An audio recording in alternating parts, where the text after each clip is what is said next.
Hello and welcome to Puzzle Master. This is the Puzzle Guy, and in this video I will show you how to solve Bacon Pancake puzzle. Difficulty level of the Bacon Pancake puzzle is 8 out of 10 on a Puzzle Master's difficulty scale that runs from 5 to 10. And the object of the puzzle is to fit all 7 small bacon pieces into the frame. And now I will show you how to solve the puzzle. The solution is gonna be following. So first of all, we put 2 parts here, close to the logo, to NP logo, like this. Then we put a couple of parts like this.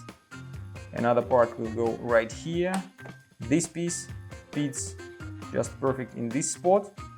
And it seems like there is not enough space for the last piece. But if you put it right here, between 2 parts, it fits just perfect.